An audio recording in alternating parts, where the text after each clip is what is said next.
প্রিয় শিক্ষার্থী বন্ধুরা, আজকের এই ক্লাসে আমি তোমাদের সামনে একটি উপপাদ্য নিয়ে উপস্থিত হয়েছি এবং সেটি হচ্ছে উপপাদ্য নম্বর 23। এবং এই উপপাদ্য নম্বর 23-এ কি বলা হয়েছে দেখো, ওদিকে লেখা আছে যে সকল সামান্তরিক একই ভূমি ও একই সমান্তরাল যুগলের মধ্যে অবস্থিত হয় তাদের ক্ষেত্রফল পরস্পর সমান। তো এখন আমি ক্লাসটি শুরু করছি, তবে ক্লাসটি শুরু করার আগে তোমাদের সবাইকে প্রতিবারের মতো অনেক অনেক প্রীতি, শুভেচ্ছা, ভালোবাসা জানাচ্ছি।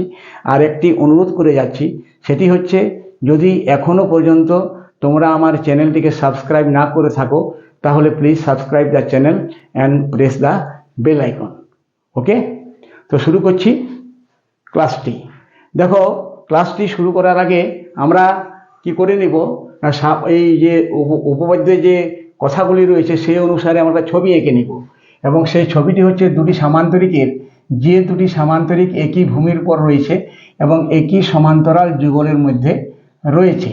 তো মনে করি এটি ভূমি নিয়ে নিলাম আর এটিকে সমান্তরাল যুগল নিয়ে নিলাম, এবং এই সমান্তরাল যুগলের ভিতরে একই ভূমির উপর দুটি সামান্তরিক এঁকে নিলাম।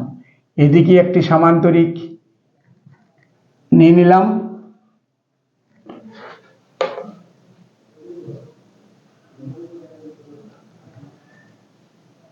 আর এদিকে একটি সামান্তরিক নিয়ে নিলাম।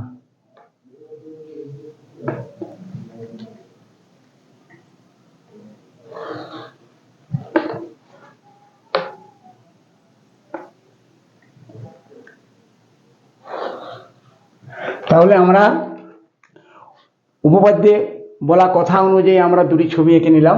একটি সামান্তরিক এ বি সি ডি আর একটি বি সি ই এফ।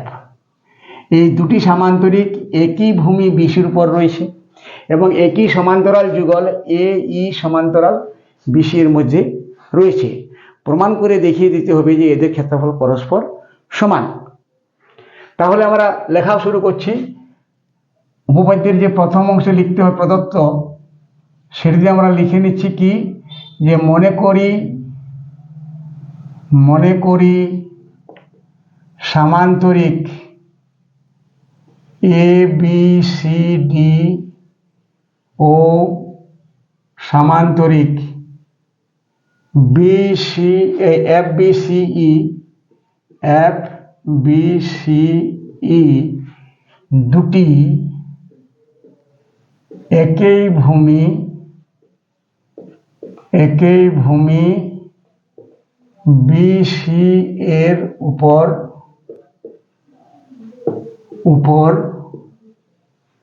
এবং একই সমান্তরাল যুগল বা সরলরেখা লিখতে পারো, সমান্তরাল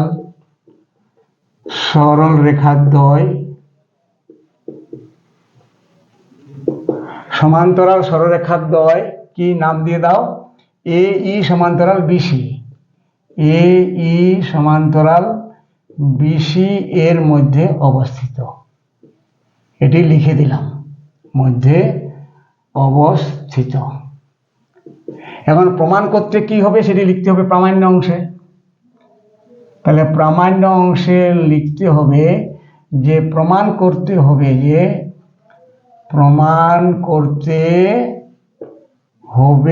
যে সামান্তরিক এবিসিডি সর্বসম সামান্তরিক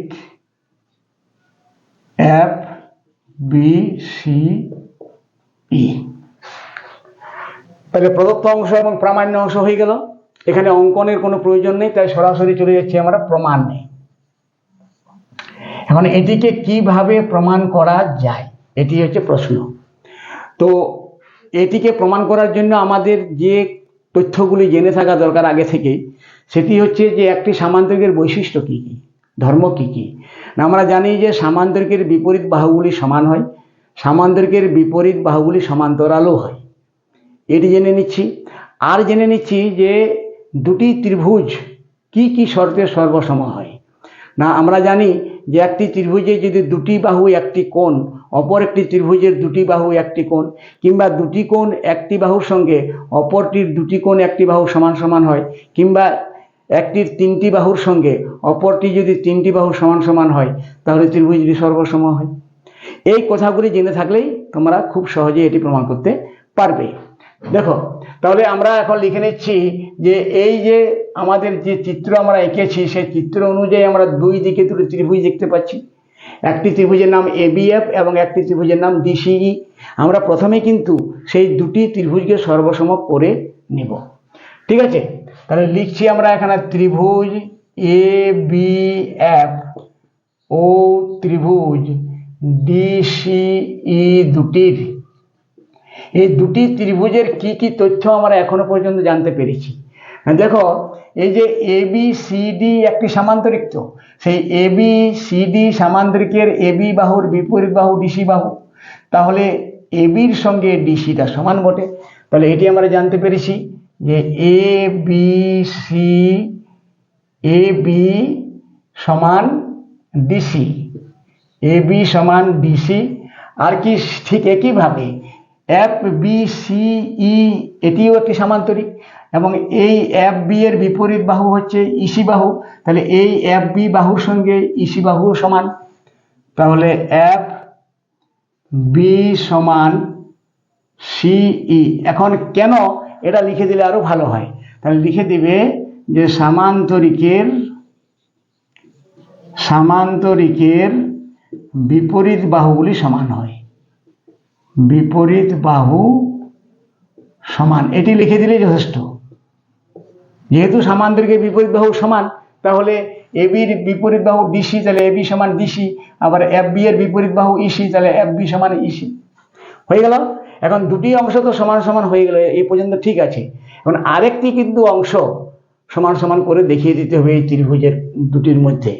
তাহলে এখন দেখো, আমরা জানি যে সামান্তরিকের বিপরীত বাহুগুলি সমান্তরালও হয়, তাহলে এ বির সঙ্গে ডিসি সমান্তরাল বটে, এবং এবি এবং ডিসি যদি সমান্তরাল হয় আর এই যদি ছেদক হয়, তাহলে এই কোণের সঙ্গে এই কোণ অবশ্যই সমান হবে, অনুরূপ কোণ বলে।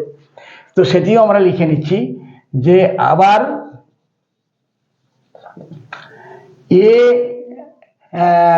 এফ এ বি কোণ, এফ এ বি কোণ সমান হবে ইডিসি কোণ, ইডিসি কোণ। কখন, কেন না, এখানে লিখে দাও যে এই সমান্তরাল বিসি আর এই ছেদক, এই ছেদক। তাহলে দেখো, এই বাহুর সঙ্গে এই বাহু সমান, এই বাহুর সঙ্গে এই বাহু সমান, এই কোণের সঙ্গে এই কোণ সমান, তাহলে বাহু বাহু কোণ এস এস এ অনুসারে ত্রিভুজ দুটি সর্বসম। আমরা সেটি লিখে রাখছি এখন, যে ত্রিভুজ অতএব এবিএফ, ত্রিভুজ এবিএফ সর্বসম ত্রিভুজ ডিসিই, ডিসিই, এটি প্রমাণ হয়ে গেল। এবার আমরা দেখে নিব যে সামান্তরিক যে এবিসিডি উৎপন্ন হয়েছে, এবিসিডি সমান আমরা লিখতে পারি। দেখো, এই সামান্তরিক এবিসিডি তো আগে থেকেই ছিল, এখন এফ বি সরলরেখা তার ভিতরে ঢুকে যাওয়ার ফলে কি হয়েছে, এই সামান্তরিক এবিসিডিটা দুটি অংশে বিভক্ত হয়ে গেছে। একটি হয়ে গেছে একটা ত্রিভুজ এবিএফ এবং আরেকটা চতুর্ভুজ। এই চতুর্ভুজটিকে তোমরা কিন্তু ট্রাপিজিয়ামও বলতে পারো, কারণ আমরা জানি যে চতুর্ভুজের বিপরীত একজোড়া বাহু সমান্তরাল তাকে ট্রাপিজিয়াম বলে। তাহলে এফ ডি এর সঙ্গে তো বিসি সমান্তরাল, অতএব আমরা লিখতে পারি এখানে ট্রাপিজিয়াম। তাহলে সামান্তরিক এবিসিডি সমান আমরা লিখতে পারি ট্রাপিজিয়াম। ট্রাপিজিয়ামের সিম্বল দিয়ে লিখে দিচ্ছি F B C D, F B C D, F B C D যোগ ত্রিভুজ এবিএফ, ত্রিভুজ এ বি এফ। এটি আমরা বলতে পারি যে সামান্তরিক এ বি সি ডি সমান trapezium F B C D যোগ ত্রিভুজ এ বি এফ। ঠিক আছে। এখন দেখো, এই ত্রিভুজ এ বি এফ এর জায়গায় তো আমরা এখন ত্রিভুজ ডিসিএফ ডিসিই কে লিখতে পারি, যেহেতু ত্রিভুজ দুটি সর্বসম। অতএব এখানে সমানের নিচে সমান দিয়ে লিখতে পারি আমরা ট্রাপিজিয়াম FBCD যোগ ত্রিভুজ ABF, ত্রিভুজের জায়গায় আমরা লিখতে পারি ত্রিভুজ DCE। এখন নজরটা ওদিকে নিয়ে যাও যে এই যে ট্রাপিজিয়াম রয়েছে সেই ট্রাপিজিয়ামের সঙ্গে যদি এই ত্রিভুজটিকে যোগ করে দেওয়া হয় তাহলে আমরা কি পেলাম? সামান্তরিক FBCE সমান সামান্তরিক FBCE। এইভাবেই আমরা এই উপপাদ্যটি প্রমাণ করতে সক্ষম হলাম। আশা করি তোমরা বুঝে গেছো। তাহলে এখানে শেষ করছি। তবে শেষ করার আগে একটি কথা বলে যাচ্ছি, যদি এই ক্লাসটি তোমাদের ভালো লেগে থাকে তাহলে লাইক করে দিবে এবং যদি মনে করো তাহলে শেয়ার করতে পারো। তো সবাই ভালো থেকো, সুস্থ থেকো, ধন্যবাদ।